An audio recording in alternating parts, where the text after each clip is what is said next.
सर्वांना माझा जय भीम. माझे नाव संजीवनी प्रदीप कांबळे. मी इयत्ता पाचवीमध्ये शिकत आहे.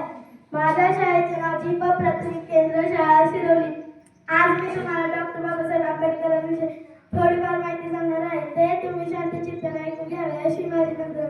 डॉक्टर बाबासाहेब आंबेडकर हे भारताचे महान नेता होते. त्यांचा जन्म 14 एप्रिल 1891 रोजी मध्य प्रदेशातील महू या गावी झाला. त्यांचे पूर्ण नाव भीमराव रामजी आंबेडकर असे होते. डॉक्टर बाबासाहेब आंबेडकर हे संविधानाचे शिल्पकार होते. त्यांनी गरीब, दलित व वंचित लोकांसाठी मोठे कार्य केले.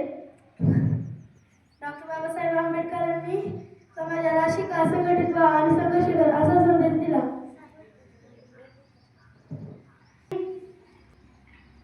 मला समान हक्क मिळावे म्हणून नेहमी प्रयत्नशील राहिले.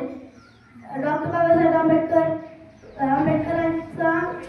6 डिसेंबर 1956 रोजी मध्ये महापरिनिर्वाण झाले. त्यांनी आपण सर्वांनी शिक्षण, समानता व न्यायाचे